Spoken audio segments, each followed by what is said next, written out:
থাকলে কাজের পায়াটা একটু বেশি। হ্যাঁ, না না, খাও খাও, শুরু করো। Thank you. আর যে আমাকে এত উঠিয়ে দেওয়া লাগবে না, আমি নিজেই নিয়ে খাবো।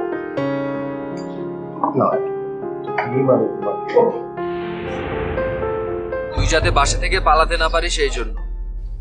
মানে এই মানে কি?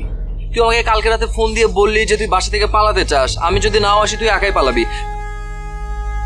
তা তুই ফোন দেওয়ার সাথে সাথে আমি চলে আসছি। হ্যাঁ, পরে অবশ্য নিচে তোর ভাইয়ের সাথে দেখা হয়ে গেছিল। ভাইয়া তো এসে আমাকে একদম চর মেরেছে।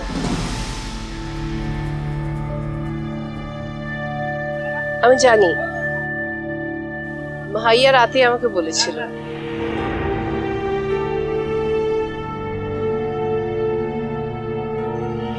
অবশ্য আমি কিছু মনে করিনি, সরিও বলেছে তো পরে।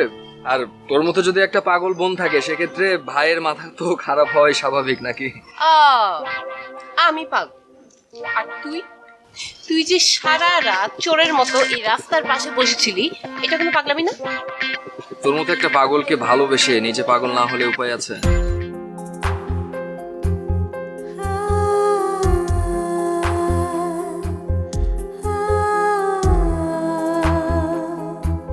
কত করে আমি তোকে রাতে বোঝালাম যে বাসা থেকে পালাতে হবে না, সবকিছু ঠিক হয়ে যাবে, কিন্তু না, আমার কথা আপনি শুনলেনই না। আপনি কি করলেন? আপনি আমার ফোন ধরলেন না, একটু পরে দেখি আপনার ফোনে সুইচ অফ। আমি কি করবো? আমি তো টেনশনে অস্থির। তো তখনই আমি এখানে চলে এসেছি। আমি তোকে ফোন দিচ্ছিলাম, তোর ফোন বন্ধ, তারপর আমি কোনো কিছু না পেরে আচ্ছা, সরি, তোকে আর কিছু বলতে হবে না। আমি জানি আমার জন্য তুই অনেক কষ্ট করেছিস, অনেক ঝামেলায় ফেলেছি আমি তোকে, কিন্তু তুই যে আমার জন্য এভাবে সারা রাত অপেক্ষা করতে পারিস, এটা আমি কল্পনা করিনি।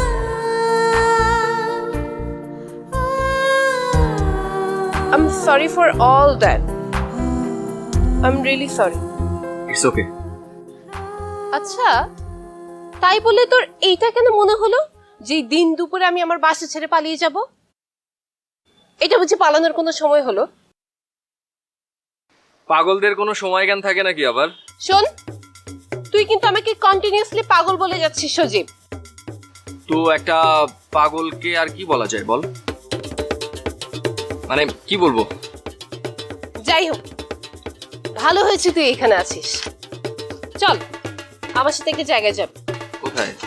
আরে, হাসান বস সকালে ফোন দিয়েছিল, বললো যে আমার সব কন্ট্রাক্ট পেপারস নাকি রেডি, আমি যেন ওনার বাসায় গিয়ে যে সাইন করে দিই।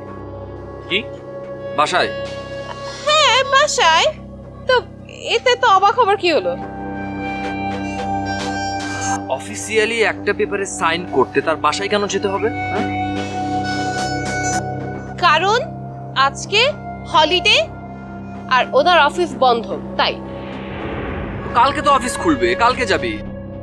যদি কালকেও অফিস বন্ধ থাকে পরশুদিন যাবি, কিন্তু এই পেপারে সাইন করার জন্য বাসায় কেন যেতে হবে এটাই তো আমি বুঝতে পারতেছি না। নিশ্চয়ই কোনো কারণ আছে বাবা। এক্স্যাক্টলি, নিশ্চয়ই কোনো কারণ আছে, আর সেই কারণটা যে খুব ভালো না এটা তুই অবশ্যই বুঝতে পারছিস এখন। শোন, তুই যা ভাবছিস এমন না যে আমি একদমই ভাবিনি, কিন্তু হাসান বস আসলে তেমন মানুষ নন।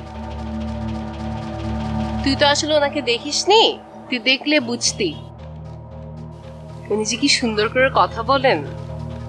ওই টাইপের লোকগুলো না এমনিতে এরকম করে সুন্দর করে কথা বলে। আর হাসান বস, এটার মানে কি? আরে, ওনার অফিসের